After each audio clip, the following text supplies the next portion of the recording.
যে ধরনের দুর্নীতি, অনিয়ম এবং অবহেলা পার্বত্য চট্টগ্রামকে করা হয়েছে, এটা আর এখন করা হবে না ইনশাআল্লাহ। গণপ্রজাতন্ত্রী বাংলাদেশ সরকারের মাননীয় প্রধানমন্ত্রী জনাব তারেক রহমানের নেতৃত্বে যে সরকার গঠিত হয়েছে, আমরা যারা এই সরকারের সাথে সংযুক্ত আছে, যত ক্ষুদ্র পর্যায়ে হোক না কেন, এটা নিশ্চিত করে বলতে পারি 2026 সালের 12 ফেব্রুয়ারির আগে পর্যন্ত যে ধরনের দুর্নীতি, অনিয়ম এবং অবহেলা পার্বত্য চট্টগ্রামকে করা হয়েছে, এটা আর এখন করা হবে না ইনশাআল্লাহ। আমরা এই অঞ্চলকে অগ্রাধিকার দিয়ে এই অঞ্চলের সকল বাসিন্দাদের, পাহাড়ি হোক, বাঙালি হোক, যারাই হোক, সকল বাংলাদেশিদের জীবনমান উন্নয়ন এবং তাদের অবকাঠামোগত উন্নয়নকে আমরা সর্বোচ্চ প্রায়োরিটি দিয়ে কাজ করব। তাহলে আমরা কি কি পরিকল্পনা রেখেছি আপনাদেরকে সাথে নিয়ে বাস্তবায়ন করার? প্রথমত, স্বাস্থ্য খুবই গুরুত্বপূর্ণ বিষয়।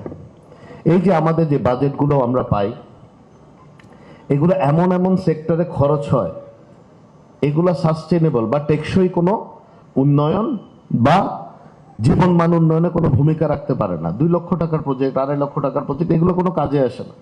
দেখা যায় পুরো টাকাটাই নষ্ট হচ্ছে। তো আমরা চাই, আমরা অনুরোধ করেছি পার্বত্য জেলা, যেহেতু ওনারাই এগুলো চালান, এবং বোর্ডকেও আমরা রিকোয়েস্ট করেছি, আঞ্চলিক পরিষদকে রিকোয়েস্ট করেছি, যেন ওনারা স্কিমগুলো দেওয়ার সময় আমি যে বিষয়গুলো এখন আপনাদের সামনে উপস্থাপন করব, তারা যেন সেগুলো একটু মাথায় রেখে স্কিমগুলো উপস্থাপন করেন। কাউকে খুশি করতে গিয়ে এই যে আপনি 2টা দেন, আপনি 2টা দেন, আপনি 3টা দেন, এই ধরনের স্কিম যেন ওনারা উপস্থাপন ভবিষ্যতে না করেন।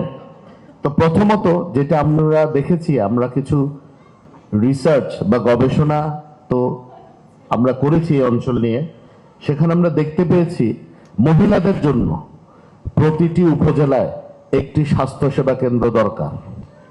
এটাতে আমাদের স্কুল গোয়িং বা স্কুলে যায় আমাদের মেয়েদের থেকে নিয়ে প্রসূতি মা পর্যন্ত, এবং বয়স্ক মহিলাদের জন্য আমরা ইউনিয়ন পর্যায়ে যে স্বাস্থ্য মন্ত্রণালয়ের যে ফ্যাসিলিটি আছে, সেটার বাইরেও যদি আমরা একটা এস্টাবলিশমেন্ট করতে পারি, তাহলে আমাদের এই যে উঠতি বয়সী কিশোরীরা সহ প্রসূতি মা এবং বৃদ্ধ যারা আমাদের মহিলা আছেন, তাদেরকে স্বাস্থ্যসেবাটা প্রান্তিক পর্যায়ে গিয়ে আমরা পৌঁছতে পারবো।